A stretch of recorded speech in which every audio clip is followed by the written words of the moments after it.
Patnubay ng mga magulang ang kailangan sa programang ito ngayong hapon. Magandang hapon po sa inyong lahat. Ako po si Tongi, buwan ng pag-ibig. It's February, so we are talking about love and the many forms of love, and a very important form of love is self-love. Yun po ang pagminamahal nyo po ang inyong sarili. What does that mean to the Filipino-American community? So we're going to relate that sa ating komunidad para maintindihan natin ng husto kung paano natin mahalin ang ating sarili. Kasama natin ang panel for today.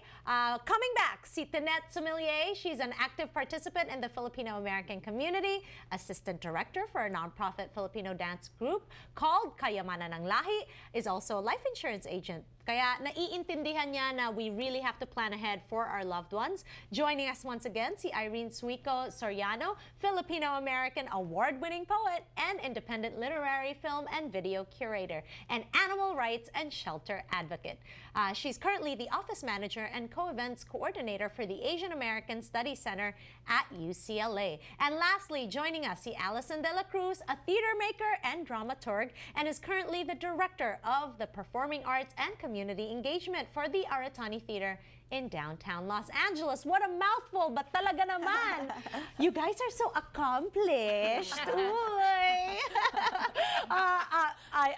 I love the fact that, you know, I get to talk to these amazing people every day because of Kababayan Today. It's a gift that I just have to say thank you for your time, sharing your knowledge on our show. Now, pag-usapan natin, the martyr in Filipino culture. Hindi mawawala yan, di ba?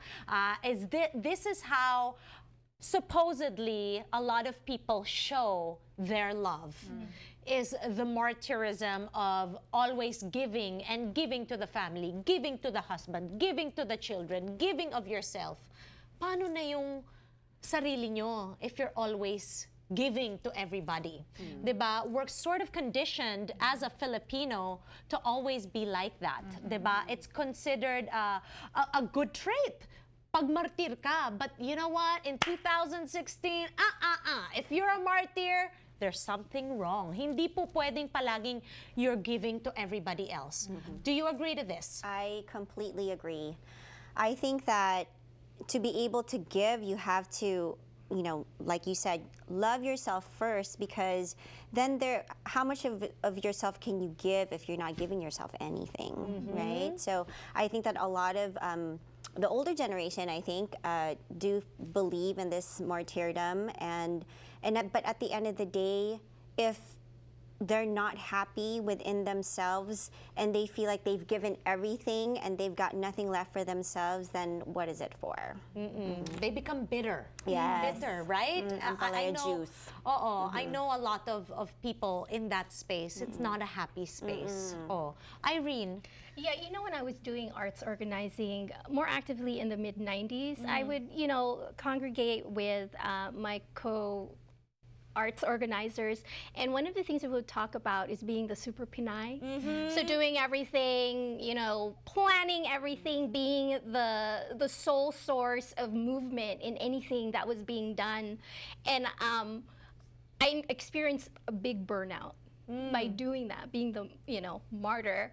And so I learned from that, you really can't. You have to take care of yourself first, because ultimately, when you burn out, you're not taking care of anybody. Yeah.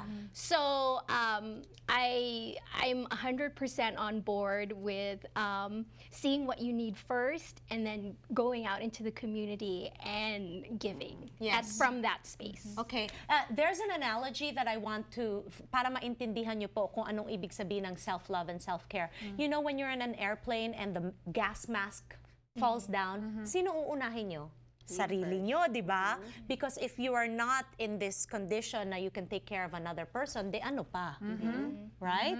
Allison, martyr-ism. Totally. And I would actually add a philamness to it, connected to what you all just said, is like the martyr syndrome, right? Like you add this layer of like the martyrness of like, oh my God, it's so dramatic and it's so hard in my life. And I think for me, the intersection also is like, But at what point do you stop and say to yourself, okay, why does it have to be so dramatic? Like, what can I do to decrease the drama and just exist? Because life is already stressful enough, right? Yes. And then how can I, in the places where I have enough power or control to shift my life or my schedule, how can I like ask myself questions sooner so that I'm not like, yeah, do I really need to organize all these things, or can I ask for help? Like, just the magic of like, can we ask for help? Yes, You know? yes. It's okay to ask for help, diba? That's a good point. And also, you and I both relate to this because we live in this, we live in this theater world, diba? If you're doing that for a living, kung artista ka na, you don't want to deal with the drama when you're home, right? Okay, when we return, we're going to be talking about something controversial. How do you love yourself? We'll be right back.